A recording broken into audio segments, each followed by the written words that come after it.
À notre deuxième partie de la matinée et nous rejoignons à l'occasion l'univers des jeux de société. Nous allons en effet parler du jeu Anabi, le jeu de société qui défie l'intelligence artificielle. J'accueille notre nouvel invité, déjà adepte du jeu, David Loipre, directeur scientifique Bonjour, d'Ubisoft. bonjour. Bonjour David, qui nous a déjà fait le plaisir d'être avec nous hier et, afin de nous présenter une partie de ses travaux lors de cette première matinée du colloque qui était consacrée à la science. Mais aujourd'hui, c'est donc en tant qu'amateur de jeux de société que tu es parmi nous et pas n'importe lequel. Je te laisse pour nous présenter le sujet, la table ronde et les différents autres invités que nous avons. Merci à toi.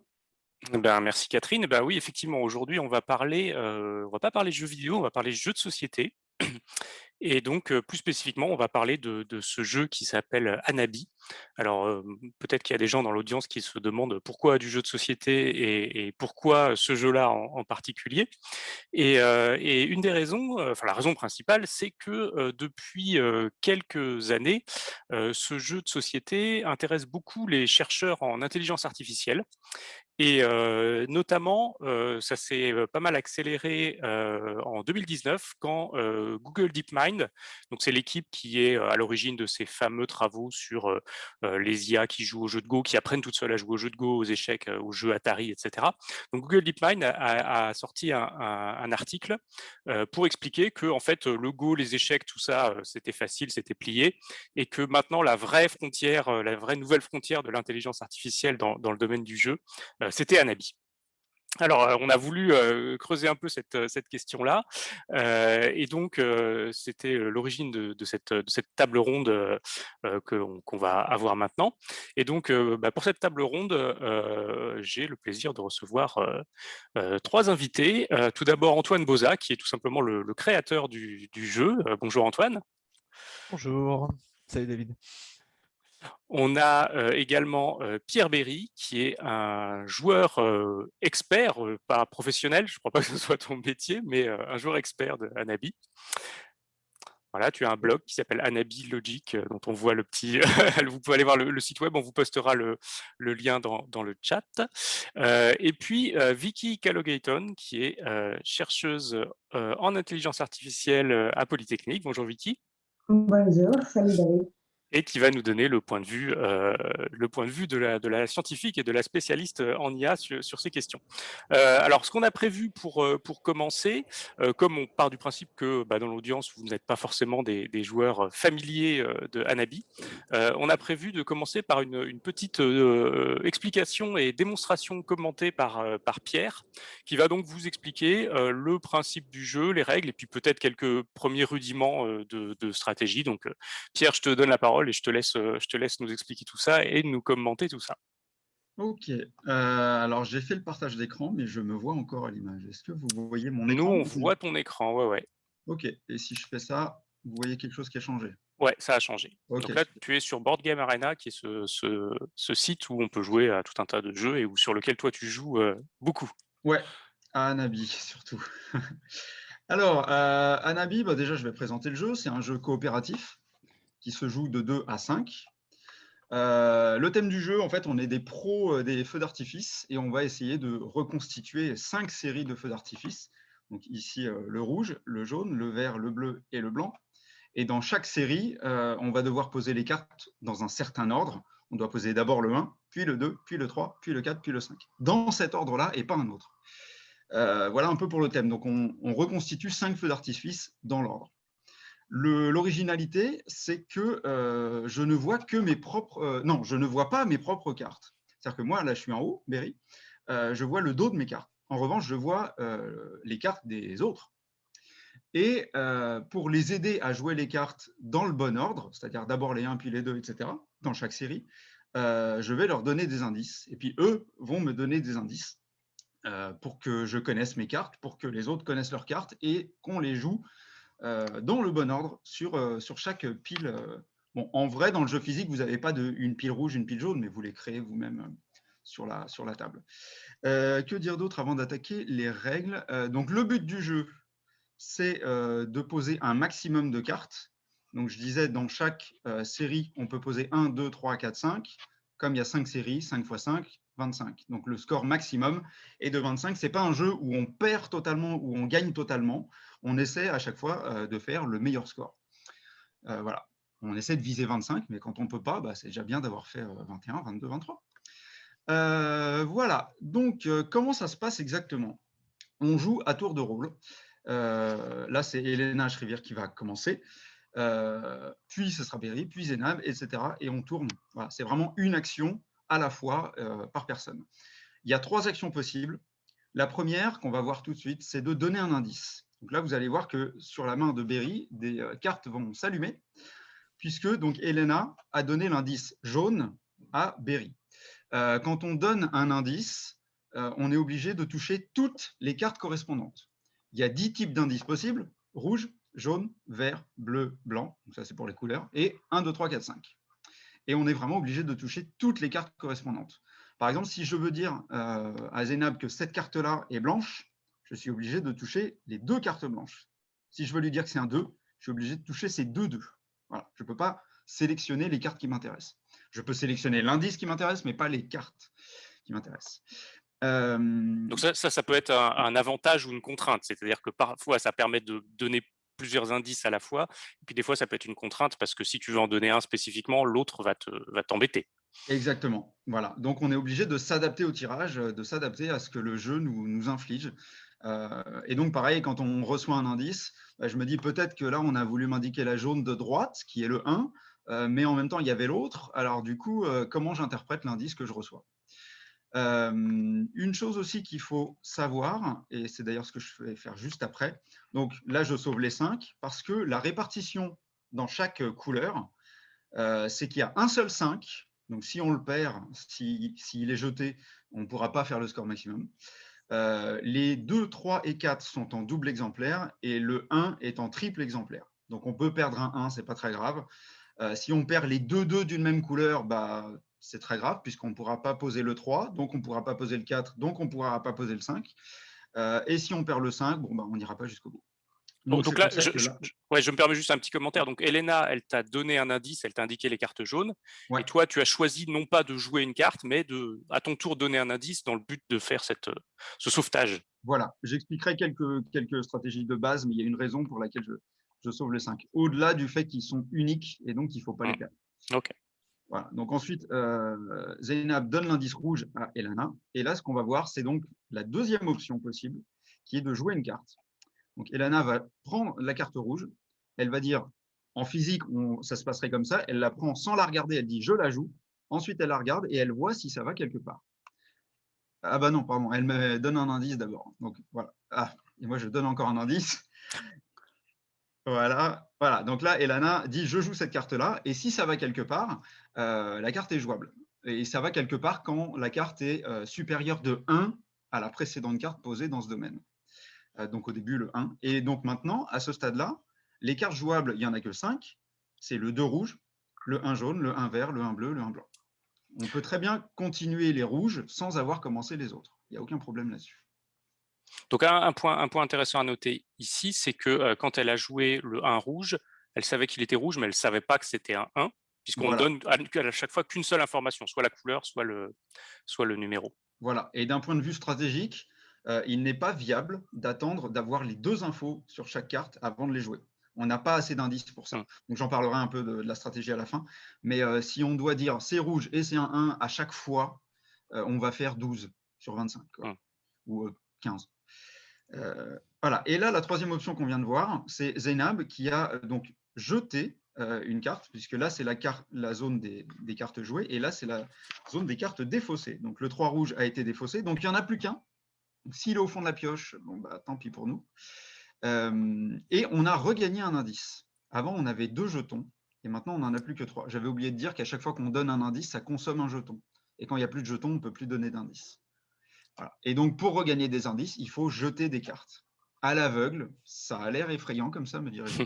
Mais ce n'est pas complètement au hasard non plus. Voilà pour les règles. Donc là, Elena défausse. Il y a 2 petites choses qu'on ne va pas forcément voir là pendant la démo. C'est que lorsqu'on joue une carte trop tôt ou trop tard, C'est-à-dire là, si on joue autre chose que le 2 rouge, le 2 vert, le 1 jaune, le 1 bleu, le 1 blanc, la carte est défaussée et on perd une vie. Et quand on a perdu 3 vies, on a un score de 0. Donc on ne compte même pas les cartes qu'on a posées. Et la dernière petite chose, c'est que quand on joue un 5 avec succès, on regagne un jeton. Donc non seulement on a un point supplémentaire, mais en plus, on gagne un jeton à 10, ce qui n'est pas négligeable. Et comment se termine le jeu? Eh bien, à la fin de la pioche, donc là, il y a encore 31 cartes, mais quand il y en aura 0, tout le monde va jouer un tour supplémentaire, pas plus, et après, on compte le score. Voilà. Donc, on fait la somme le nombre de cartes qu'on a jouées, et c'est notre score sur 25. Voilà. David, est-ce que tu as quelque chose à dire avant que je donne les bases, vraiment les bases de la stratégie? Non, écoute, j'espère que c'était clair pour notre audience. Moi, je connais déjà le jeu, donc je suis biaisé. Bon, je récapitule les 3 options. À mon tour, soit je donne un indice, couleur ou valeur, et je suis obligé de toucher toutes les cartes correspondantes. Soit je joue une carte. Avec succès, très bien, on a un point. Si c'est trop tôt ou trop tard, on perd une vie. Soit je défausse une carte, le but étant de regagner un jeton indice pour pouvoir redonner des indices plus tard. Voilà. Donc les bases, oui. Non, je dis très bien. Les bases de la stratégie, bon, je vais en donner 2 pour ne pas trop spoiler. C'est une très bonne idée de surveiller l'âge des cartes. C'est-à-dire que quand je pioche une carte, il faut que ça soit celle que je vais défausser dans le plus longtemps possible, histoire que les autres aient le temps de me donner des indices dessus. Quand tu défausses une vieille carte. Voilà. Donc, ce qui fait que là, grosso modo, sur l'interface, les nouvelles cartes sont mises à gauche. Donc, je sais que celle de gauche, ce n'est pas celle-là qu'il faut que je défausse, ça va être une autre. Et donc, au fur et à mesure des parties, on se rend compte qu'en fait, si on met nos cartes à gauche, on défausse celles de droite, puisqu'on les fait glisser progressivement. Et c'est pour ça donc, que j'ai sauvé les 5 de Zeinab, puisque le 5 de droite, c'est la prochaine carte qu'elle allait défausser. Ça, c'est vraiment la base. Et normalement, sans qu'on nous apprenne ce truc-là, on s'en rend compte au bout de 2-3 parties. Qu'il ne faut surtout pas défausser d'une au hasard, et de 2, les cartes les plus récentes qu'on pioche. Et l'autre truc, c'est ce qu'on a vu tout à l'heure quand on a donné l'indice rouge à Elana, c'est que on ne peut pas attendre d'avoir les 2 infos, la valeur et la couleur sur une carte, et que donc, les indices sont très précieux, et que si on nous donne un indice, ce n'est pas pour rien. Voilà. Donc, si on m'a donné mes 2 cartes jaunes, ce n'est pas que c'est les 2 4, parce que déjà les 4, on va les jouer dans très longtemps, donc ce n'est pas important de les dire au début. Et puis de 2, ça me fait 2 4, voilà. Autant attendre que j'en jette un, et puis on me donnera un indice plus propre sur celui qui me reste. Voilà. Donc les indices sont très importants. Donc quand on donne un indice, ce n'est pas pour rien. Et donc quand on reçoit un indice sur des cartes, c'est que ces cartes-là ont une certaine valeur. Voilà. Ça, c'est vraiment pour les bases de la stratégie. Je crois que c'est bon. Ok, très bien. Bah, écoute, merci. Moi, j'ai tout compris en tout cas, donc c'est que c'était bien. On regarde s'il y a des questions peut-être là-dessus. Oui, peut-être rapidement, est-ce qu'il y a des questions sur les règles? Mais moi, je ne vois pas de questions On n'en a dans pas mon vu chat. passer, Donc, non. on va partir du principe que c'est à peu près clair pour tout le monde. Très bien, alors on va entamer la table ronde proprement dite. Je propose qu'on commence par Antoine. Alors Antoine, donc tu es créateur de jeux de société de façon professionnelle maintenant depuis plus d'une dizaine d'années, c'est ça? Oui, tout à fait, ouais, c'est Voilà, ça. et donc tu es le recréateur de Hanabi et aussi d'un autre jeu pour lequel qui a fait un carton qui s'appelle Seven Wonders. Peut-être pour commencer, tu peux nous raconter un petit peu ton parcours et puis surtout la genèse de ce jeu qui connaît un destin peut-être étonnant. Ouais, effectivement, ce qui est super intéressant en fait avec Hanabi, c'est un tout petit jeu mais qui a eu une histoire abracadabrante. Faut savoir que c'est un des tout premiers jeux que j'ai designé après avoir quitté le milieu du jeu vidéo qui ne voulait pas de moi comme game designer. Je suis allé faire des jeux dans mon garage et donc des jeux de cartes. Ah oui, parce que tu es passé par l'Engmin, hein, c'est ça? Ouais, deuxième promo à l'époque où on n'avait pas de salle, pas de prof, rien, mais j'en garde un très très bon souvenir. Et c'est cette année-là que j'ai commencé d'ailleurs à faire des jeux de société en tant que joueur. Et en sortant de l'Engmin, voyant que je ne pouvais pas trouver de boulot comme game designer, parce qu'en gros, on ne voulait pas des petits jeunes pour faire le game design, parce que c'est la partie la plus plus sexy.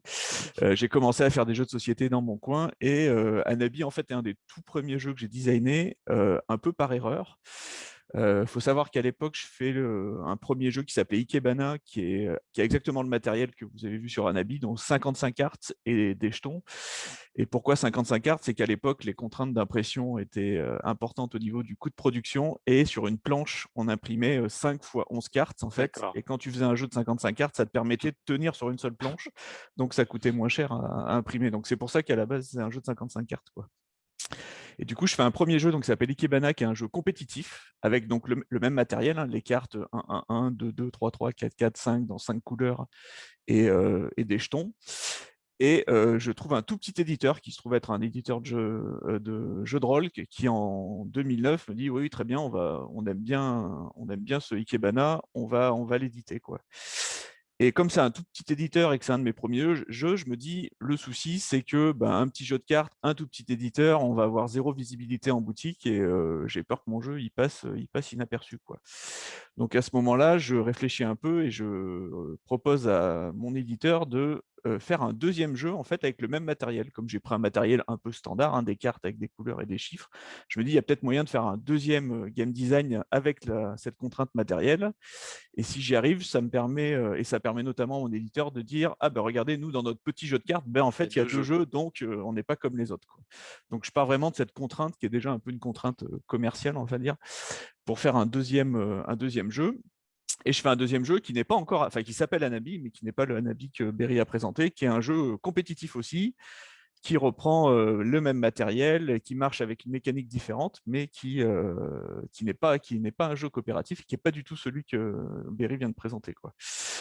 Ça plaît quand même à mon éditeur à l'époque, ça s'appelait Caravelle, qui dit ah bah super, effectivement, très bonne idée, on a deux jeux différents, hop, dans la même boîte. Anabi, Ikebana, il y a le même idéogramme japonais, donc les deux jeux sont liés par une thématique et tout. Elle fait super banco, on part là-dessus. Donc je dis bah, très bien, laisse-moi le temps de régler mes deux jeux et puis c'est parti, on envoie ça chez l'imprimeur, quoi. Donc je règle mes deux jeux. Pendant ce temps-là, elle met la clé sous la porte. Donc Caravelle ferme, c'était un petit éditeur, c'était compliqué, donc malheureusement ils ont pas tenu. Donc le temps que je finisse de régler mes deux jeux, cet éditeur-là cool, malheureusement. Et du coup je me retrouve avec mes deux jeux. Et moi, j'aime toujours bien ce projet, j'y crois toujours, donc je cherche un deuxième éditeur qui se trouve être aussi un petit éditeur de jeux de rôle francophone qui s'appelle Les 12 Singes, qui est encore en activité aujourd'hui, qui fait plein de super trucs en jeux de rôle papier. Et j'arrive, voilà, je dis, ah, regarde, super concept, dans cette petite boîte avec ses 55 cartes et ses pions, tu as deux jeux pour le prix d'un, donc normalement, tu dois gagner des millions avec ça, il n'y a aucun doute, quoi. Et à ce moment-là, donc, il venait de lancer une gamme de petits jeux, donc forcément, ça rentrait pile dedans. Il me dit, Banco, envoie-moi le proto, on y joue, et si ça nous plaît, ça sera au début de notre gamme, on lancera peut-être la gamme avec, quoi. J'envoie mon petit prototype avec ces deux règles, et ils reviennent vers moi, ils me disent, ah, on a joué, on aime beaucoup le projet, mais on a un souci, les deux jeux sont un peu proches. En termes d'expérience de jeu, on trouve que ça vaut pas le coup de faire deux jeux s'ils sont trop proches. Est-ce que tu peux faire mieux, en fait? Est-ce que tu peux faire que les deux jeux aient plus de différence dans leur game design? Et moi, je dis, je peux essayer en tout cas, hein. Je ne vous garantis pas que je trouve, mais si vous me laissez du temps, j'essaye de faire deux jeux différents. Donc, j'ai potentiellement un éditeur, mais je retourne à ma table de travail. Et du coup, je commence à réfléchir comment distinguer les deux jeux. Et comme j'ai déjà le prototype, j'ai le matériel, je trifouille un peu le matériel en réfléchissant en même temps. Et à un moment, je prends ma main de carte à l'envers, en fait. Je prends les cartes, c'est un peu sans faire exprès, je prends les cartes à l'envers. Et je me dis, ah, ça, c'est une chouette idée, en fait. Là, j'ai les cartes à l'envers, ça n'a pas été trop fait en jeu de société. Il y a peut-être un truc à faire avec ces cartes à l'envers, quoi. Donc, je réfléchis à une nouvelle règle qui est en gros dérivée de la règle précédente, à savoir c'est toujours un jeu compétitif où on fait des combinaisons, mais je bricole une règle où là, on a les cartes à l'envers. Donc, il faut arriver à faire les combinaisons sans voir ses propres cartes, mais en voyant celles des adversaires et tout. Oui, parce que je précise ça, parce que c'était du coup, comme on a vu la partie sur Board Game Arena, c'était pas hyper clair, mais c'est vrai que quand on joue, alors je sais pas si on va voir à la caméra, mais voilà, on tient ses cartes comme ça, c'est-à-dire que tout à fait, ouais. voilà, là je tiens mes cartes à moi et je ne vois que les cartes des autres, donc ça donne ces tables assez amusantes où où on se fait face comme ça en tenant ses cartes dans l'autre sens. Ouais, complètement. Et du coup, je te dis, pendant mon brainstorming, je me retrouve à prendre les cartes à l'envers, à me dire, ça, c'est une piste qui me plaît bien. Donc, je fais une nouvelle version de Hanabi, qui est toujours pas celle que vous avez vue, qui est compétitive, qui est un jeu où on fait des combinaisons, que je teste. Et en testant, c'est vraiment pas bien, en fait. Mais tout le monde me dit, c'est pas bien, mais par contre, c'est vachement chouette, là, cette histoire de cartes à l'envers et tout. Donc, je retourne à ma table de travail avec, OK, je veux faire un truc avec des cartes à l'envers. Et là, je me prends la tête parce que je trouve pas. Puis, tu sais, au bout d'un moment, quand tu as fait un projet, tu as fait plein de versions, puis tu commences à être un peu paumé et découragé. Ouais, il y a des moments où tu n'en peux plus, très clairement. Et donc, je suis dans mon salon. Je me rappelle très bien de la scène. On est je sais pas, on est en 2009, je pense, un truc comme ça, 2008. Je suis en train de réfléchir à la main sur le front, quoi, avec mes cartes sur la table et mes jetons. Et là, il y a ma femme qui passe derrière moi, tu vois, et qui, sur le ton de la conversation, fait Mais en fait, pourquoi tu fais pas un jeu coopératif? T'aimes bien ça, toi, les jeux coopératifs, quoi. Et là, si tu veux, j'ai une espèce d'écran bleu, quoi. Mon cerveau reboot, quoi. Et je fais, oui, évidemment, quoi. Et tout se met en place, tu vois, ça fait vraiment tu vois, les morceaux de puzzle qui s'installent. Je fais, oui, du coup, si c'est coopératif, du coup, au lieu de faire des combinaisons tout seul, je donne l'information à mon coéquipier pour qu'il puisse jouer la carte au bon moment et tout. Et en fait, le soir même, j'ai la version d'Hanabi qu'on a vue, je l'ai à peu près le soir même en test. Alors, à 2-3 ajustements près, hein, mais la base du design, le soir, elle fonctionne, en fait, quoi. D'accord. Et donc le jeu sort en 2010 pour la première fois, c'est ça? Et donc la dans première une édition première du jeu, édition. là, sort chez l'éditeur Les 12 Singes, qui effectivement est convaincu par ce côté, là, il y a 2 jeux et il y a un compétitif, un coopératif. Ça sort en 2010, alors c'est un tout petit tirage à 1000 exemplaires, donc ça s'appelle Hanabi C'est et Ikebana. collector maintenant. Donc ouais, si vous Ils l'avez, valent cher gardez-la maintenant. bien. Ouais, c'est possible, sur eBay, tu dois les trouver cher, quoi. Donc c'est une petite boîte en plastique. Il faut savoir que tout est fait à la maison. Le graphisme et le layout est fait par mon épouse. Et pour te dire, pour l'anecdote, dans cette version-là, il y a un bord blanc de 1 centimètre autour des cartes. Parce que quand mon épouse a préparé les fichiers pour la presse, elle a déjà prévu le bord blanc tournant des cartes. Mais l'imprimeur, lui, n'a pas vu ça et a remis un bord blanc autour du bord blanc des cartes. Donc, en fait, tout le monde a dit c'est plutôt sympa cet effet que vous avez fait avec le bord blanc vachement large autour des cartes, alors qu'en fait, c'est une erreur, il a été mis 2 fois, quoi. Et voilà, donc cette version sort chez les 12 Singes en 2010 à 1000 exemplaires. Et je pense qui est important à dire ici, c'est que pour moi, en fait, le jeu principal, c'est quand même Ikebana, quoi. C'est le premier. Et Hanabi, c'est une espèce d'expérience de C'est un bonus, quoi. laboratoire. Ouais, c'est un peu l'expérience de laboratoire où je me dis, c'est un truc un peu bizarre. Les gens, il y en a peut-être qui vont l'essayer. Et puis, tu vois, si ça leur plaît pas, ils reviendront à Ikebana, qui est pour moi le jeu alpha, quoi. Et après, l'histoire montre que c'est pas du tout ça, mais il y a vraiment ce côté, c'est vraiment le jeu bonus un peu expérimental. Et si ça vous plaît pas, c'est pas grave, parce qu'en fait, ce que vous avez acheté, c'est l'autre jeu, en fait. Ouais. Alors une chose importante qu'on peut dire, c'est que le jeu ressort en 2012, c'est ça, dans une autre édition? Ouais, tout à fait. Alors du coup, donc il y a un deuxième tirage, toujours de 1000 exemplaires chez 12 Singes, parce que les 1000 exemplaires quand même se vendent sur le marché français. Alors c'est vraiment un petit comité, mais on commence à avoir des gens qui du coup jouent aux deux et commencent aussi à jouer à Hanabi. Et toujours pareil, j'aime bien ce projet, mais que malheureusement, il a une espèce de micro-diffusion franco-française. Entre-temps, j'ai signé un autre jeu avec un éditeur qui s'appelle Cocktail Game, avec qui j'ai des bonnes relations. Et du coup, je me dis, comme lui, il travaille notamment à l'international, je me dis, ça vaut peut-être, et qu'il fait des petits jeux de cartes, je me dis, ça vaut peut-être le coup de lui montrer quand même Hanabi et Ikebana qui ont déjà un éditeur, parce qu'il y a peut-être moyen de trouver un deal pour diffuser le jeu au-delà du micro de la France, quoi. Donc effectivement, je lui présente les 2 jeux. Il accroche et il se charge de trouver un deal en fait avec 12 Singes pour faire une coédition sur une deuxième édition qui serait du coup ensuite diffusée un peu plus largement. Ouais. Et ça doit sortir en 2011. Et à ce moment-là, il se passe un truc aussi, c'est que chez Cocktail Games, le gérant me dit par contre, on va garder que Hanabi, on va virer Ikebana parce que nous, on aime beaucoup Hanabi, mais on n'aime pas Ikebana, quoi. Et là, moi, je tique un peu parce que, comme je te disais tout à l'heure, Hanabi, c'est la pièce rapportée, c'est le machin expérimental et tout. On va pas éditer que le cadeau bonus, quoi, si tu veux, c'est pas possible, quoi. Il y a un La truc, phase quoi. B. Et il me dit si, on en a beaucoup réfléchi. Hanabi, c'est vachement bien. Ikebana, c'est pas que c'est pas bien, mais c'est classique. 2 jeux, nous, ça marchera pas. Les gens, ils vont pas comprendre. On garde que Hanabi, quoi. Et je dis d'accord, et à l'époque, je dis d'accord à contre-cœur. J'étais vraiment en mode, j'avais l'impression d'abandonner un enfant. C'était assez terrible. Mais bon, après tout, je voulais que, c'était quand même une belle opportunité. C'est dans mes premiers jeux, il y avait une chance qu'il y ait une belle diffusion. J'ai bossé déjà avec Cocktail Games, ça s'est bien passé. Donc je leur dis, bah oui, ok, je vous fais confiance. Allons-y, on vire Ikebana et on garde Canabi, c'est d'accord. Ouais. Et donc 2013, la consécration. Ouais, voilà, donc le jeu est licencié en Allemagne en 2012 chez un éditeur qui s'appelle Abacus Spiele, qui est un vieil éditeur allemand qui fait beaucoup de petits jeux.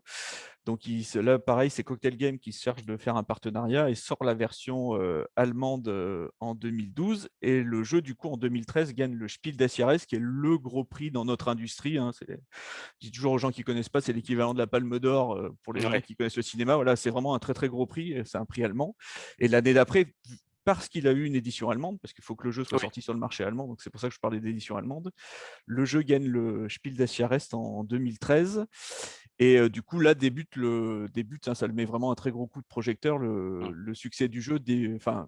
Le jeu fonctionnait déjà, mais en termes commerciaux, il commence à cartonner à partir du moment où il gagne ce prix en 2013. Ouais. Très bien. Alors du coup, on va avancer dans le temps de quelques années. Alors moi, j'ai remonté un peu l'historique des publications scientifiques. J'ai trouvé que les premières étaient du côté de 2015, je crois. On a quelques publications scientifiques qui commencent à s'intéresser à Anabi du point de vue de l'intelligence artificielle. Ah, Pierre, je vois que tu nous disais que tu avais oublié un petit détail important. Oui. Donc dans les règles, et on peut y jouer. Ah oui.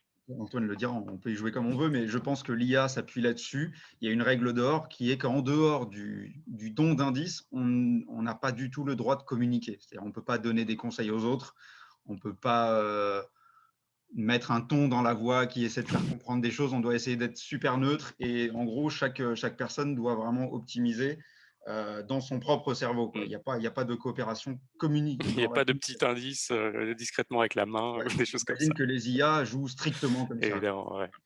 Et alors, je sais pas si on en parle tout de suite, David, tu me diras, mais du coup, moi, quand je fais Anabi, c'est justement ce qui m'intéresse.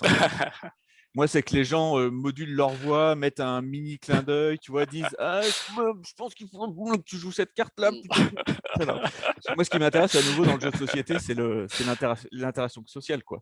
Et la première fois qu'on me dit « On va faire Anabi sur BGA en numérique », je dis « Mais qu'est-ce que c'est que cette connerie, quoi ?» Aucun intérêt, je n'y jouerai, j'y ai jamais joué d'ailleurs, hein. C'est pas ça pour le coup, c'est vrai, j'y ai jamais joué. J'y jouerai jamais, je vois pas l'intérêt de jouer si on peut pas se regarder dans les yeux, changer un petit peu sa voix. Ce qui est marrant à Anabi quand tu vois des gens jouer en physique, c'est qu'évidemment, à part les gros gamers qui veulent performer et scorer, les gens ils essayent de tricher sans que ça soit vraiment de la tricherie. Tu vois, ils changent un peu leur voix. C'est ce que je trouve passionnant. C'est pour ça que je fais du jeu de société. Donc moi, le jour où on me dit version numérique, je dis what ? Aucun intérêt. Enfin, quel est l'intérêt de jouer à Anabi en numérique ? Ok, donc merci Pierre pour la petite précision. Et donc, comme je disais en introduction, en fait, quelque chose qui a mis un coup de projecteur dans le monde universitaire sur Anabi, c'est notamment cette publication en 2019 de l'équipe de Google DeepMind, qui était évidemment un truc que j'imagine que tu n'avais pas du tout anticipé. Et donc, Vicky, si ça te va, je te propose de nous expliquer un peu ce qu'a raconté Google et de façon générale ce que racontent les gens dans le domaine de l'IA sur Anabi. Oui, bien sûr. Merci David. Vous m'entendez bien? On t'entend bien. Très bien. Donc, en 2019, comme tu as dit, c'était l'année où DeepMind a créé un challenge, le Anabi Challenge, et c'est pour l'intelligence artificielle avec la zone de jouer les jeux. Donc, les jeux sont différents que les autres jeux parce qu'on ne peut pas vraiment savoir, il n'y a pas un optimal, une stratégie que quelqu'un doit suivre.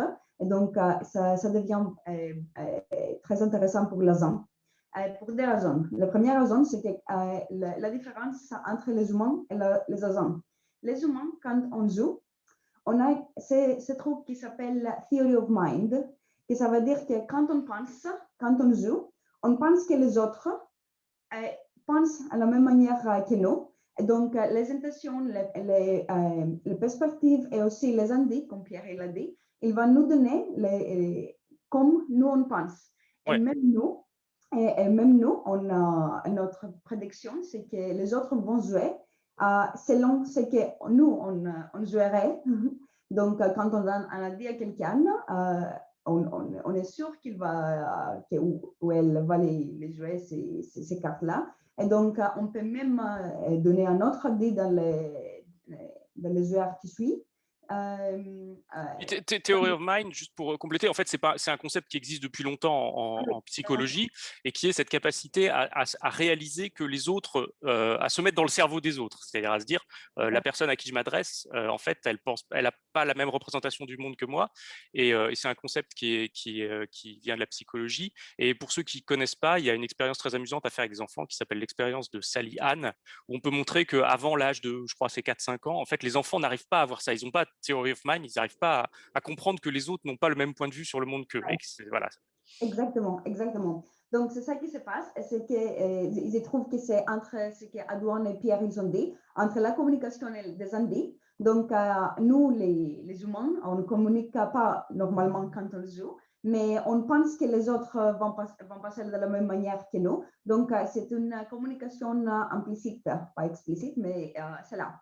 L'autre, c'est que quand nous, on joue, les humains plutôt, on joue comme un truc qui s'appelle self-play. Self-play, ça veut dire que tous les mots, on assume qu'on joue avec les mêmes règles. Que ça veut dire que quand on donne un indice, quelques indices, on est d'accord, par exemple, en avance, que quand on donne des indices des couleurs, quelqu'un va jouer les couleurs plus droites ou plus gauche. Donc, même s'il y a quatre rouges que quelqu'un donne à quelqu'un d'autre, des 4 cartes rouges, le joueur va savoir qu'il va jouer la carte à gauche, par exemple, parce que c'est ça que tout le monde est d'accord avant de jouer. Donc, ça s'appelle le self-play, mais pour les agents, pour l'intelligence artificielle, ce n'est pas nécessairement comme ça. Parce que ça veut dire que les agents ne pensent pas que les autres vont jouer de la même manière. Que ça veut dire que quand on donne des indices, quand un agent donne des indices aux agents qui suivent, et les agents qui suivent pas les indices, donc ne jouent pas les 1, qui sont déjà indiqués, par exemple, parce qu'ils ne savent pas les couleurs. Donc, pour les premiers joueurs, pour les premiers agents, il n'y a pas d'incentive de redonner un autre indice au même joueur parce que bon, les joueurs ne vont pas l'agent va pas les suivre. Donc, ça devient beaucoup plus compliqué parce que c'est un setting qui s'appelle ad hoc, que ça veut dire que tous les agents jouent avec une stratégie différente. Et donc, ils doivent coordonner sans savoir les stratégies des autres et réussir à avoir les 25 points, un point par nombre. Et ça, c'est vraiment difficile. Et même aujourd'hui, les jeux de ad hoc sont beaucoup pires que les jeux de self-play. Ça veut dire que quand on joue de la même stratégie, comme les humains ont fait. Ouais. Oui, parce que en fait, c'est dans le papier de Google, donc il distingue ces deux challenges qui sont le self-play et le ad hoc. Le self-play, c'est simplement dire on prend 4 IA ou 5 ou 3, peu importe, qui vont jouer ensemble et qui se sont mis d'accord entre guillemets sur une stratégie commune. Et puis on essaie de trouver la stratégie, la liste de conventions qui va faire en sorte que tout ensemble, elles vont avoir le score maximum. Ad hoc, c'est beaucoup plus compliqué, c'est-à-dire c'est l'idée, je mets par exemple une IA au milieu d'un groupe d'humains. Et l'IA doit, en quelques parties, apprendre à jouer avec ces humains-là. Et je trouve que ce qui est intéressant et qui est mentionné dans l'intro du papier de Google, c'est que, évidemment, au-delà du jeu Anabi, c'est des challenges sur comment est-ce que l'IA peut apprendre à collaborer avec des humains et à se projeter dans la tête des humains. Donc, on comprend un peu les motivations un peu fondamentales d'étudier le jeu. Oui, exactement. Et donc, un truc à dire ici, c'est sur la communication. Il y a des communications avec des indices qu'on donne un indice avec les nombres ou les couleurs, mais il y a aussi des communications implicites. Et je vais vous montrer un exemple, si je peux partager mon écran. Alors oui, donc pendant que tu partages, raconte-moi un petit peu mon historique. Quand j'ai commencé à jouer, j'ai joué vraiment basiquement avec les règles et même la petite convention que Pierre disait, qu'on défausse la carte la plus vieille, je l'avais pas deviné. Et en fait, j'ai fini par découvrir. Au bout d'un moment, je me suis dit, il y a quand même des gens qui ont dû réfléchir à cette question de comment est-ce qu'on fait pour mettre au point des conventions intelligentes et tout. Et donc, j'ai découvert qu'il y avait toute une littérature sur des conventions de ce type-là. Et il y a des choses, et j'ai découvert grâce à ça des choses assez subtiles, des façons de jouer assez subtiles. Et donc, Vicky, tu vas nous en montrer une qui illustre ça et qui permet de résoudre ce dilemme que Pierre soulevait, qui est que de toute façon, on n'a pas assez d'indices pour tout indiquer. Donc, il y a des moments où il faut jouer des coups malins qui vont permettre d'une certaine façon de donner deux indices en un. Et donc, Vicky, tu vas nous montrer. Voilà. Ah oui, cet exemple qui est dans le papier. Ouais. Vous voyez mon écran? On voit ton écran, ouais. Très bien. Donc, on dit qu'on est les player 0 à gauche. Par exemple, on ne sait rien de notre carte. Player 1, 2, 3 suivent. Donc, dans les cartes, on a défaussé les green, le vert 2, tous les deux, en zone, mais on ne sait pas, c'est pas très important. Donc, quand on est là, on pense à des indices à donner. On a toujours 6 indices, on a 3 billes. Bon, donc ça va. Donc, qu'est-ce qu'on peut faire? Donc, une option, c'est de dire à player joueur 1 qui suit, de jouer les rouges 1. Parce que les rouges ne sont pas là. Ça, c'est une option. Mais ça, si on dit même les couleurs ou même les 1, on peut dire par exemple que les joueurs 1, OK, va le jouer, mais après, le jeu D, il va dire quoi? Peut-être ici, dans le jeu 3, il n'y a rien à donner, il n'y a rien à dire parce que le joueur 3 n'a rien à montrer. Donc, si on donne cet indice à joueur 1, donc on ne va pas vraiment progresser. Oui, c'est la solution de facilité, quoi. On donne un indice, ça permet de jouer une carte. Une carte, exactement. Donc, exactement comme tu as dit, c'est plus informatif de donner, par exemple, des indices que les jeux 3 à tous les cartes bleues. Même sans savoir le nombre, c'est plus informatif. Mais parce que ce n'est pas actionnable, les joueurs 3 ne peuvent pas vraiment jouer en des cartes bleues. Donc, ça ne vaut pas la peine vraiment de montrer, de donner cet indice maintenant. Donc, une autre option de faire, c'est aussi donner les zones 3 à joueur 2. En attendant que le joueur 1 va donner quelque chose d'autre, par exemple, à moi, play joueur 0. Mais il y a aussi un truc qui s'appelle la finesse communication, que ça veut dire qu'au lieu de donner d'informations à joueur 1 sur les rouges 1, à joueur 3, qui sont tous bleus, ou à joueur 2, qui sont les jaunes, les 3 jaunes, on peut donner l'indice à joueur 2 que les deuxième et la quatrième carte sont rouges. Ça veut dire que les jeux 2, il ou elle, ne sait pas quelle carte ils possèdent. Donc, ils vont penser que peut-être ça, c'est les 1 rouges. Donc, ils vont penser qu'ils peuvent les jouer. Mais les jouer 1, en regardant l'indice qu'on a donné au jeu 2, il va penser, c'est une erreur. Pourquoi les joueurs 1 a donné cet indice? Donc, soit il va essayer de le corriger, mais comme ce n'est pas possible, parce qu'il peut donner, OK, il peut dire que non, le premier, c'est les 2 rouges. Donc, mais ces cartes-là, peut-être c'est les 1 rouge. Ou les 5 rouges, c'est ça les 1 rouge. Comme il ne peut pas le corriger vraiment, ce qu'il peut faire, c'est qu'il comprend que c'est lui-même qui a les 1 rouge. Comme ça, il va penser. Donc, où c'est ça?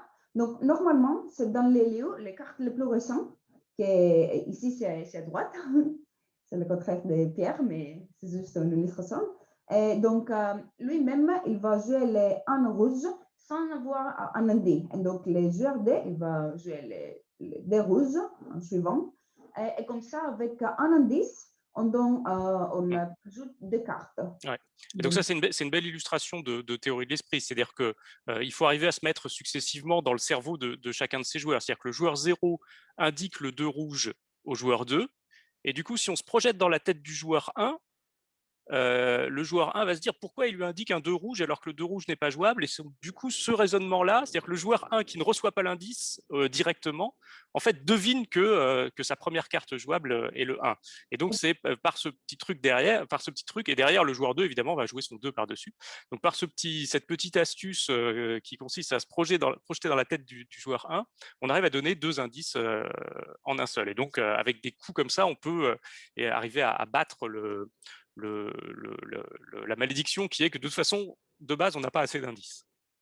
Exactement, exactement. Et ça, c'est vraiment très intéressant parce que comme ça, les joueurs 3, ils peuvent vraiment continuer à donner des indices.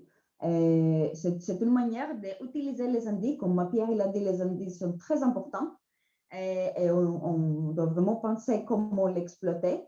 Mais aussi, il y a des conventions quand on joue, et peut-être Pierre veut dire un peu plus. Ouais, déjà, Pierre nous dit que oui, c'est un coup déjà avancé, ça, Pierre. C'est pas un truc qu'on va faire dès la deuxième partie. Moi, je sais que je l'ai découvert effectivement au bout d'une dizaine de parties. Je me suis dit, ah putain, génial. Peut-être tu veux nous commenter ça, Pierre. Ouais, la finesse, c'est quelque chose de très. Enfin, moi, je sais qu'en 250 parties, en même temps, j'ai joué surtout à 2, et ça, c'est valable surtout à 3, à 4, 5. C'est un coup que je n'ai pas découvert par moi-même, qu'on m'a enseigné. Non, moi non plus, je ne l'ai pas découvert. Au bout de 250 parties, qui est vraiment très, très avancé. Disons qu'il faut avoir énormément confiance en ses partenaires. Se dire, si P0 fait ça, c'est pas pour rien. Et donc, forcément, P2 va jouer le 2. Et il faut absolument que j'évite la catastrophe. Et donc, ça veut dire que j'ai le 1 rouge, etc. Voilà. Après, je souligne un truc, c'est que donc là, dans le cas de Vicky, les cartes défaussées sont celles qui sont à gauche. Donc, grosso modo, là, le 5 rouge allait être défaussé. Donc, pour moi, après, je sais qu'il y a des conventions qui ne jouent pas comme ça. Pour moi, l'indice rouge, c'est simplement un indice de sauvetage qui permet de sauver le 5, qui est vital, et le 2, qui est très important, parce que si on perd un 2 tôt dans la partie, ça peut bloquer, et que l'autre et arrive que tard. fond de la pioche, on l'a dans le patch. Donc, pour moi, c'est juste un indice de sauvetage. Mais il y en a, il y en a beaucoup sur Internet. Quand un indice comme ça est donné, on joue à gauche. Peu importe que ça touche la carte qui va être jetée ou pas, on joue à gauche. Donc, voilà. Donc, c'est uniquement si on joue sous cette convention-là que ce coup marche dans cette situation. Oui, alors peut-être tu peux nous commenter un peu, Pierre, ces notions de convention, parce que alors voilà, moi je racontais mon expérience. La première fois que j'ai cherché, je me suis dit, il doit y avoir des conventions à Anabi, comme quelqu'un faisait dans le chat l'analogie avec la belote coincée. Je me suis dit, il y a des gens qui ont dû imaginer des trucs, et je suis tombé sur un PDF de 50 pages expliquant des conventions. Ouais, c'est ça. Il y a plusieurs groupes qui ont développé des conventions, notamment un qui a une page internet avec je ne sais pas combien de pages de conventions. Moi, ça me dépasse complètement. Parce qu'en fait, il y a. Après, je suis un peu le seul, je crois, dans ce cas-là. Mais moi, j'ai une philosophie d'Anabi. Comme les règles nous disent qu'on n'a pas le droit de communiquer, pour moi, les seuls trucs, les seules astuces qu'on aurait le droit naturellement d'utiliser, c'est des trucs qu'on peut déduire nous-mêmes si on ne communiquait jamais, même entre les parties, quoi. C'est-à-dire, par exemple, on se rend compte au bout d'un moment qu'il ne faut pas défausser celle de gauche. Enfin, la plus récente, on se rend compte qu'on est obligé d'optimiser les indices et que donc, je ne peux pas attendre de savoir qu'elle est rouge et que c'est un 1 pour la jouer. Ça, c'est des trucs, pour moi, logiques, qu'on peut déduire logiquement. Après, voilà, il y a des ensembles de conventions qui sont développés un peu conjointement par des groupes. Et pour moi, là, on se rapproche pas mal de l'ingénierie, vraiment. C'est-à-dire que c'est vraiment des think tanks. Les mecs, enfin, en tout cas, il y a un groupe sur Internet qui ont un Discord et c'est vraiment un think tank. C'est-à-dire que ils se disent, tiens, qu'est-ce qu'on pourrait inventer pour. Et donc, ils réfléchissent, ils conçoivent des conventions pour aller toujours plus loin. Et donc, bon, pour moi, on s'éloigne énormément de l'esprit qui est qu'on n'a pas le droit de communiquer, donc à nous d'être logique. Voilà, mais ce qui est sûr, c'est que sur BGA, la convention de on te donne plusieurs cartes, tu joues la plus récente, est très, très, très répandue. Pour moi, elle n'est pas logique, donc je ne la pratique pas, je suis l'un des seuls. Mais en fait, ça, pour les gens qui ont envie de jouer un peu plus légèrement sans trop se prendre la tête, effectivement, on ne se prend pas trop la tête, on sait qu'on doit toujours jouer celle de gauche, on arrive à faire des scores très corrects, donc c'est plutôt tentant, quoi. C'est un peu du easy money. Voilà. Bon, moi, ça ne m'intéresse pas, mais il y a des conventions comme ça qui sont en place. La finesse, pareil, c'est quelque chose qui est enseigné très, très tôt aux nouveaux venus sur Board Game Arena. ce que je déplore parce que bon, pour moi, il y a énormément de coups intéressants qui du coup sont interprétés comme des finesses, mais qui en fait, non, il y a autre chose derrière. Et du coup, bah, la personne au milieu va jouer sa carte à tort, on va perdre une vie et une carte. Bon, c'est un peu dommage. Mais voilà, il y a pas mal de façons d'aborder le jeu, quoi. Ouais. Moi, je m'en tiens vraiment à l'interprétation des règles, à savoir pas de communication, donc uniquement de la logique. Mais il y en a qui aiment bien se baser sur des conventions. Et d'ailleurs, c'est un point important pour l'aspect recherche en IA du sujet, parce que un truc qu'on a peut-être pas dit, c'est que en fait, on a deux manières, enfin je caricature un peu, mais d'essayer de concevoir une IA qui jouerait bien à Nabi. La première, c'est de dire, nous les humains, on a découvert un certain nombre de règles qui marchent bien, et donc on va créer un algo qui implémente ces règles. Et donc évidemment, à 50 pages de convention, c'est facile à programmer, et en tout cas c'est facile pour un algo de respecter 50 pages de convention. Et donc on peut faire un algo qui utilise comme ça les connaissances des humains pour jouer, et ça marche très très bien. On arrive à des scores qui sont très très proches de 25, même en moyenne, hein, c'est-à-dire en jouant plein de parties, il y a un effet de hasard évidemment. Et tout le défi qui rend le truc intéressant, c'est que vous savez peut-être la spécialité de DeepMind, c'est ce qu'on appelle l'apprentissage par renforcement, c'est-à-dire apprendre tout seul. C'est-à-dire on prend une IA, on lui donne juste les règles et on lui dit vas-y, joue contre toi-même, débrouille-toi et construis, essaye d'apprendre à jouer toute seule. Et c'est là spécifiquement sur ce genre de tâches que ça marche pas. C'est-à-dire que l'apprentissage par renforcement qui fonctionnait très bien sur les échecs, le Go, etc., sur Anabi marche beaucoup moins bien que les stratégies un peu craftées à la main. Je sais pas, Vicky, si tu veux commenter ce point. Oui, c'est ça qu'il montre dans les papiers et c'est cette raison-là qu'ils ont commencé la challenge. C'est pour reinforcement learning, je ne sais pas comment dire en français. Comme tu as dit, que c'est un très grand domaine d'intelligence artificielle où les agents essayent d'apprendre tout seuls. Ça veut dire qu'il n'y a pas de règles comme comment apprendre l'environnement où ils sont, mais aussi ils jouent millions de parties avec des autres agences et ils essayent de communiquer. Et le seul but, la seule chose qu'ils connaissent, c'est les règles. Et le but, c'est d'avoir les 25 points. Donc, ils essayent d'apprendre en jouant, ils jouent millions de jeux. Mais même aujourd'hui, ça fait plus qu'un an que les challenges étaient lancés. Même aujourd'hui, les handcrafted rules, que ça veut dire que les règles que nous, les humains, on joue avec les conventions, et comme on dit comme Pierre il a dit, quand on donne des indices aux couleurs, toujours les plus récents, ou on défausse la carte qui est là la plupart du temps. Toutes ces règles-là, elles gagnent toujours l'intelligence artificielle. Donc, à cause de ça, sur les challenges, il y a des challenges, comme tu as dit, David, différents. La première, c'est les self-play, ça veut dire que tous ils jouent avec les mêmes règles. Donc, il y a des agents, mais les agents qui sont un peu pré-coordonnés, qui savent qu'ils vont jouer dans la même stratégie, ils essayent vraiment d'optimiser cette stratégie et c'est vraiment pas très facile. Et même dans là, ils perdent des handcrafted rules. Et l'autre stratégie, c'est vraiment des ad hoc. Personne c'est rien, par les stratégies, par rien. Ils essayent de communiquer. Et ça, c'est vraiment toujours très challenging, très difficile. Parce qu'il n'y a pas une optimale solution qu'on peut appliquer toujours. Comme il y a par exemple pour l'autre jeu qui sont zero sum comme les chess, qui sont différents et l'intelligence artificielle a progressé, a avancé beaucoup. Alors, ce qu'on voit, ce qui est intéressant, c'est que ce que raconte Google dans le papier, c'est que les deux choses qui rendent ce problème compliqué, c'est que c'est un jeu, c'est ce que tu viens de dire, un jeu coopératif, et c'est un jeu à information incomplète. C'est-à-dire que contrairement aux échecs, on n'a pas toutes les informations. Et c'est rigolo parce qu'Antoine, ça correspond exactement à la façon dont tu as introduit ces deux innovations dans ce qu'était le jeu au départ, quoi. Le fait de tenir les cartes à l'envers et le fait d'en faire un jeu coop. Alors, avant peut-être de prendre quelques questions de l'assistance, peut-être en guise de conclusion, Antoine, est-ce que tu peux nous commenter un peu ce que ça t'inspire, toi, tout ce champ de recherche qui est en train de naître sur ce jeu qu'évidemment tu n'avais pas conçu dans cet objectif? Ben non, clairement, ça m'a complètement dépassé, quoi. Tu vois, c'est Jean-Paul II qui a dit si on m'avait dit un jour que je serais pape, j'aurais étudié plus sérieusement. Bah, tu vois, là, c'est pareil. Si on m'avait dit un jour que Google allait jouer à Anabi, peut-être que j'aurais fait 3 fois plus de parties de test et tout, quoi. Parce qu'il faut bien se rendre compte que moi, j'ai dû jouer, allez, peut-être 200 parties d'Anabi dans ma vie, alors que là, il y a des gens, et Berry le premier, qui sont à plus de 5000, 6000, 7000 parties, quoi. Donc, ça a complètement dépassé.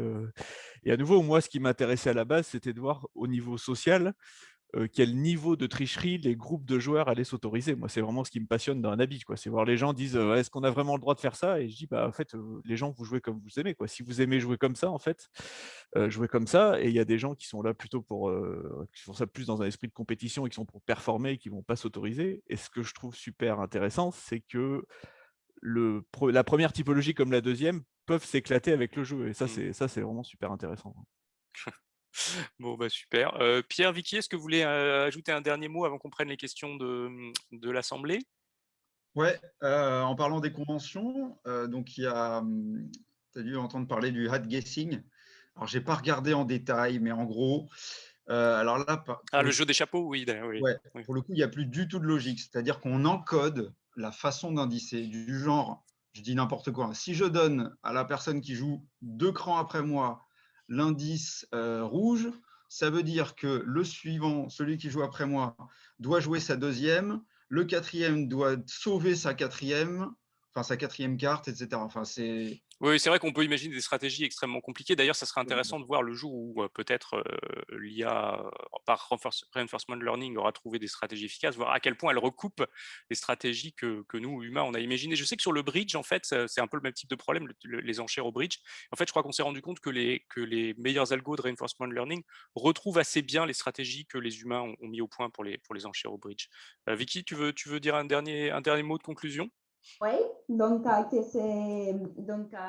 avec l'intelligence artificielle, c'est le contraire de Antoine's intention peut-être, que pour Antoine c'était la communication et l'interaction.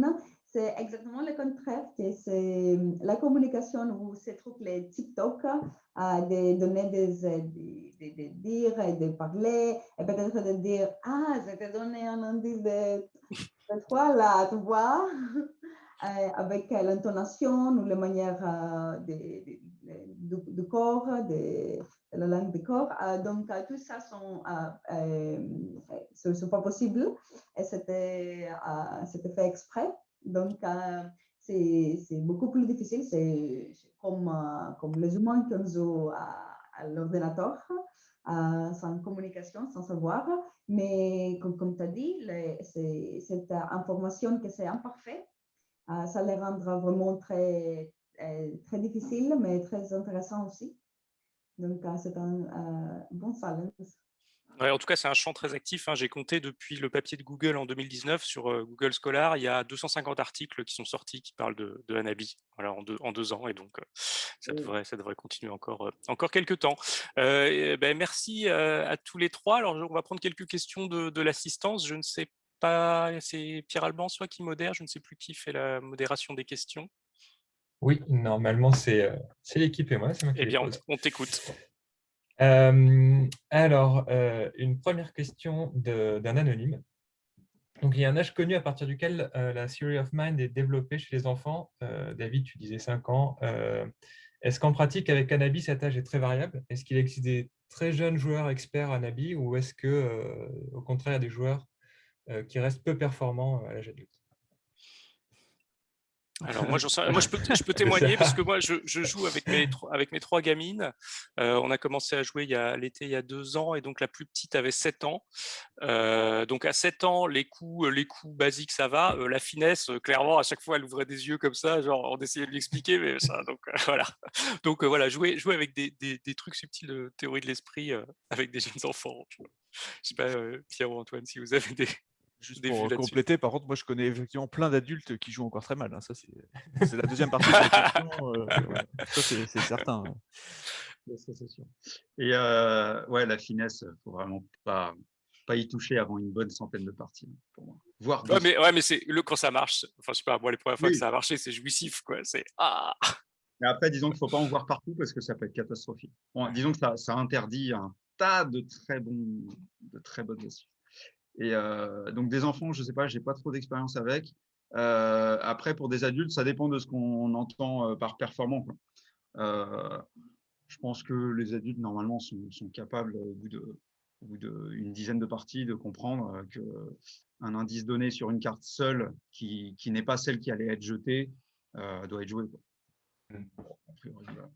Après, si on va dans des niveaux plus élevés, des excellents joueurs qui font quasiment pas d'erreur à des niveaux très élevés, j'en connais très, très peu. Mais voilà, là, on est dans d'autres sphères. Je ne pense pas que c'est sur ces sphères-là que la question portait. Une petite question, je pense être plus pour Antoine. Une question de com d'Autry.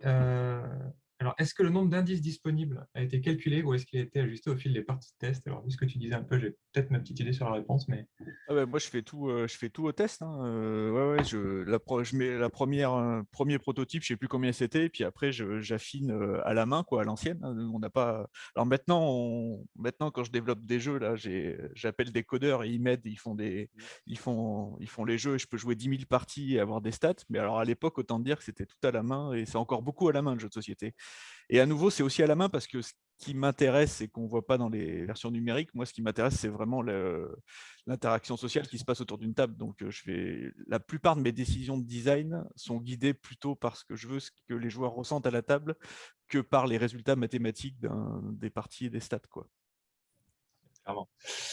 Je vois Pierre qui lève la main.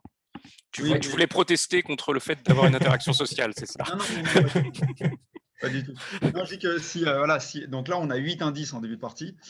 Si ça avait été 4, le jeu serait totalement différent. C'est-à-dire que ce qui serait acceptable serait totalement différent. C'est-à-dire que voilà, il y aura des choses que moi, je ne fais pas parce que pour moi, ce n'est pas logique. Mais si le jeu était plus sur contrainte, ça serait logique de les faire puisqu'on n'aurait pas le choix.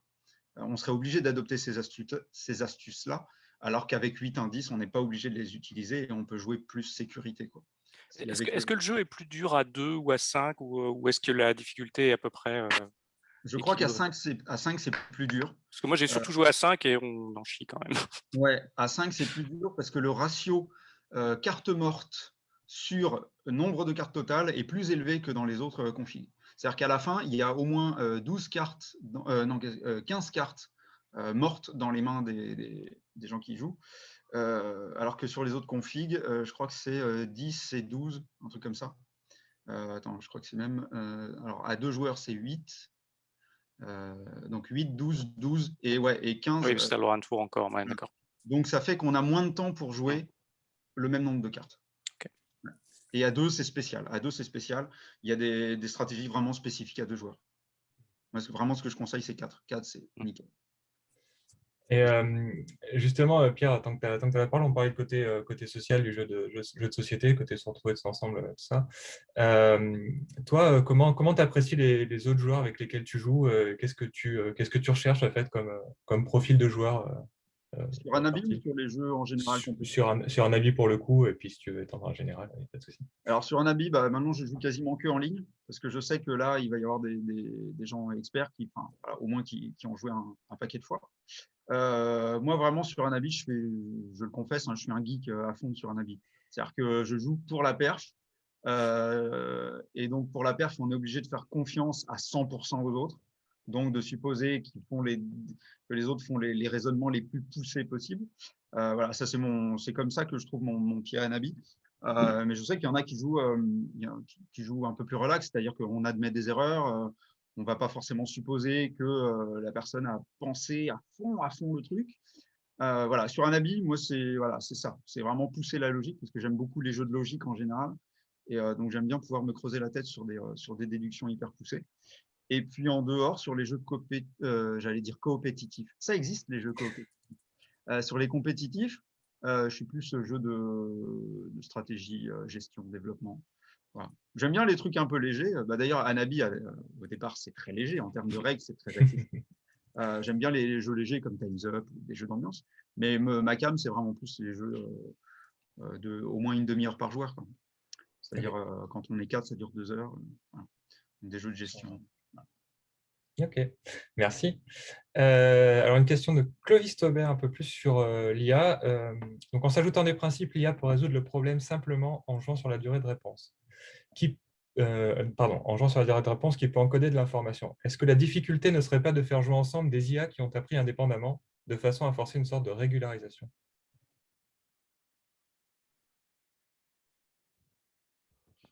Ah oui, là, ce qui est proposé, c'est qu'en gros, l'IA pourrait tricher en disant si j'attends une seconde avant de donner un indice, ça veut dire rouge. Si j'attends 2 secondes, ça veut dire bleu. Si j'attends 3 secondes, je sais pas quoi.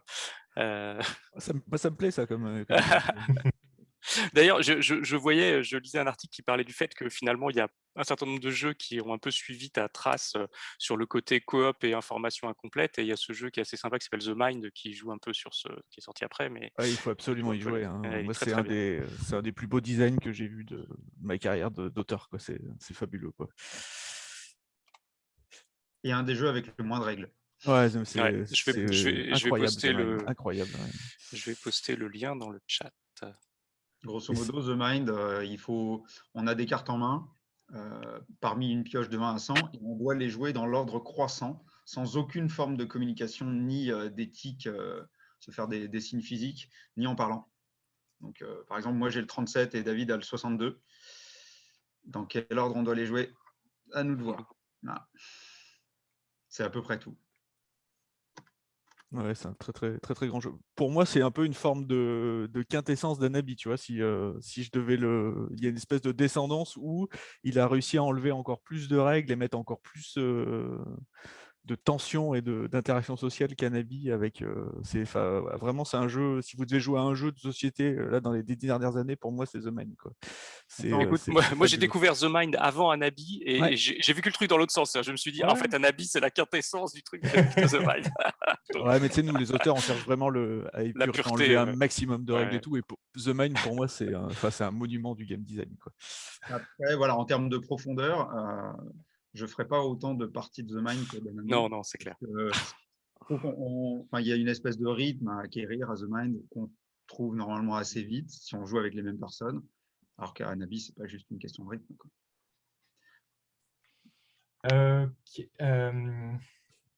Une question de Arnovec. Comment mesure-t-on la performance d'un joueur ou d'une IA dans la mesure où on ne peut mesurer que la performance d'un groupe de joueurs? Donc, comment on mesure individuellement, en gros, si je résume, alors que ce qu'on peut mesurer plutôt, c'est la performance du groupe dans ce jeu. Alors moi, si tu veux une anecdote là-dessus, je me suis fait virer d'une table physique parce que j'étais pas assez bon à Anabi. Ça m'est arrivé, ouais. Des copains qui jouaient ensemble, tu vois, et qui m'ont dit ah bah trop bien Antoine, on va faire une partie avec toi parce que c'est quand même toi qui as fait le jeu, on adore quoi. Et en fait à mi-partie ils m'ont dit non mais c'est pas possible quoi. Enfin, va-t'en quoi, on peut pas jouer, là, on va faire un score de merde parce que tu joues pas comme il faut, tu joues pas comme nous. Je me suis fait éjecter d'une partie, donc voilà, ça mesure un peu la performance au niveau du joueur lui-même. Et les seuls tournois qu'il y a eu en physique, c'était des tournois d'ailleurs en score d'équipe, ouais, tu jouais en duplicate en fait. Ah oui. Et du coup, les gens en duplicate faisaient le score maximum. Mais à nouveau, c'était des parties physiques. Donc forcément, quel était le degré de langage corporel utilisé et tout, voilà, c'est quand même des tournois pas vraiment compétitifs de fait quand tu joues en version sociale, quoi. Et je ne veux pas jouer les complotistes, mais ceux qui ont gagné, l'équipe qui a gagné, c'était des joueurs de bridge. Ouais, ça m'étonne. Non, Mais je crois qu'au bridge, en compétition, ils ont un écran, non? Ou je sais pas, ils font les annonces avec des jetons. Enfin, c'est pas fait d'une manière. Ah, c'est possible, ça, je sais pas. Je Je sais qu'il y crois. a des jeux de cartes qui se jouent cachés où tu joues tout seul et tu vois même pas les autres Ouais. pour pas avoir le. Je sais que ça se fait à Cannes au festival. J'ai déjà vu des tournois de jeux de cartes comme ça, mais je connais pas assez. Moi. Du coup, on ne sait pas s'ils n'avaient pas une façon de tenir leurs cartes ou autre. Ouais, ça peut être plein de trucs, quoi. Question de Valentin sur l'IA. Comment se fait l'entraînement de l'IA? Est-ce que plusieurs agents apprennent en même temps? Est-ce qu'il n'y a pas un biais si l'algo apprend à jouer avec lui-même?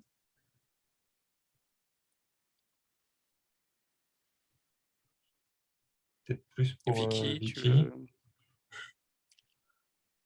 Désolée, je l'ai traduit pour être sûr que j'ai compris. Comment se fait l'entraînement? OK. Bon, ça dépend d'algorithme et ça dépend de challenge. Donc, si le challenge c'est pour les self-play, vraiment les agents doivent être être entraînés, trained ensemble, pour être sûr que la coopération marche et pour avoir un bout de temps en commun. Mais comme c'est les ad hoc, c'est vraiment les agents sans savoir rien d'autre.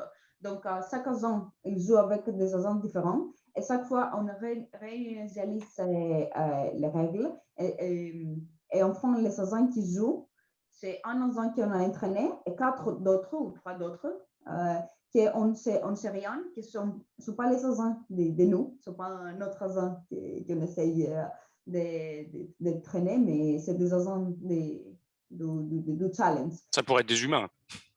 Ça pourrait être des humains, oui. Mais ça, ce n'est pas vraiment très juste parce que les humains, on suit des conventions. Mais donc, spécialement si c'est au niveau de l'intelligence artificielle. Mais si on a des agents, par exemple, 4 joueurs et 4 agents, ils doivent être entraînés différemment, avec des règles différemment, pas des règles nécessairement différemment, mais avec des scénarios et d'environnements différents. Avoir vu des stratégies différentes et choisir les stratégies chaque fois selon la stratégie des autres. Et ça veut dire coopérative, et ça, c'est le challenge des ad hoc. Que la stratégie de quelqu'un doit s'adapter de la stratégie des autres sans savoir la stratégie des autres. Si ça répond à la question de Valentin. Écoute, je pense. On va faire 2 questions de spectateurs anonymes, spectateurs masqués. Est-ce que finalement, ça n'engendre pas la création de langues par des IA vu la complexité des messages que Pierre vient d'évoquer? Alors, au moment où ça a été posé, voilà. Et à laquelle Vicky aussi fait allusion, est-ce que Vicky peut nous en parler? Donc, le rapport entre la création de langue par des IA et l'IA sur un ami. Donc, ça, c'est une intéressante manière de le voir. Quelqu'un pourrait dire que c'est aussi une autre langue parce que quand on apprend des actions, c'est aussi une manière de communiquer. Donc, selon ça, une langue, c'est une manière de communiquer d'informations. Donc, oui, de jouer un jeu avec des conventions, même entre les humains, on peut le voir on pourrait le voir comme une langue spéciale en donnant des informations, en utilisant des indices ou les cartes. Mais plutôt pour l'intelligence artificielle, ça ne veut pas dire vraiment que c'est une langue différente, mais c'est comme ça que le reinforcement learning marche. Donc, ça veut dire qu'il y a un environnement et sur cet environnement, chaque agent doit savoir, doit apprendre des actions à faire. Donc, les actions peuvent être prédéfinies. On peut dire que quelqu'un peut jouer une carte ou donner un indice, mais pour choisir quelle action est optimale à chaque fois, ce n'est pas nécessairement une langue, c'est plutôt une question d'apprentissage, de compréhension des stratégies des autres. Je pense que c'est bien répondu. Encore un spectateur anonyme, avec ce rythme de recherche, pensez-vous que l'IA deviendra meilleure que les humains? Oui, pour moi aussi, c'est donc dans quelques années, qui sait dans quelques années, c'est assez sûr de dire oui, bien sûr, mais sans dire quand. Dans quelques moments, les humains, on va jouer avec les conventions. Et les conventions aussi dépendent de la chance, parce que d'ordre de cartes, sans chaque fois. Donc, on ne peut pas vraiment s'entraîner à tout ça. Mais on pourrait, par exemple, imaginer les agents en intelligence artificielle qu'il a vu toutes les combinations possibles de chaque carte parmi les 4 jouets. Donc, chaque fois, sans vraiment apprendre, mais avoir appris par cœur la règle, la carte de jouet ou l'indice optimal. L'indice optimal à donner, si vous comprenez ce que je veux dire. Donc, mais pour les humains, c'est impossible d'apprendre par cœur toutes les combinaisons de cartes. Mais pour l'intelligence artificielle, on pourrait dire que ça pourrait être possible. Donc, c'est pas une question, va devenir pas une question d'apprentissage, mais une question de vraiment avoir vous exactement le même scénario, parce que ça peut se passer. Et donc, coordonner exactement comme ça. Mais selon ça, on peut dire que oui, dans quelques moments, l'intelligence artificielle va dépasser les humains. Mais quand ça va être, mais vraiment sans savoir par cœur, mais avec l'apprentissage, c'est aussi inconnu. C'est pour ça que c'est intéressant. Je sais pas, David, tu crois ça? Si j'avais à parier, je dirais que le self-play, où donc les IA jouent entre elles et essaient de trouver une stratégie optimale entre elles, ça devrait, je suis sûr que ça va aller assez vite. Ouais. Le ad hoc, où on a des IA qui doivent apprendre à jouer avec des joueurs inconnus, là, à mon avis, c'est beaucoup plus coton. Et c'est ça le vrai problème intéressant, parce que le truc qu'il y a derrière, c'est demain, on met des robots et des humains ensemble et comment les robots apprennent à s'adapter aux humains. Voilà, c'est ça le sujet de recherche qu'il y a derrière et qui rend le truc intéressant. Et donc voilà, à mon avis, le self-play, ceux qui iront lire le papier, vous verrez qu'ils font bien la distinction entre le challenge self-play et le challenge ad hoc. Et à mon avis, le challenge ad hoc, ça va être coton. Oui. Et aussi, peut-être dans le futur, on va voir les hybrides entre les humains et les agents aussi. Que peut-être les humains suivent les conventions, mais des conventions différentes que ce qu'on c'est aujourd'hui. Et les agents non. Et les agents doivent s'adapter aux humains, mais de l'autre côté aussi, les humains à AI. Merci, merci pour ces réponses. Une dernière question pour conclure de Raphaël Granier de Cassagnac. N'est-il pas normal ou logique qu'un vrai challenge pour l'IA ait été conçu à l'intuition par un humain?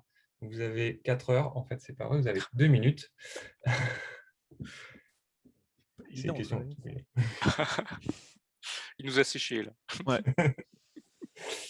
Et donc, je vais repasser la parole à Catherine, je pense, pour conclure cette matinée, si tu veux bien. Oui, tout à fait. Merci beaucoup, Pierre-Alban. Merci beaucoup à vous quatre pour l'ensemble de ces échanges et ces démonstrations. Merci pour tous ces partages.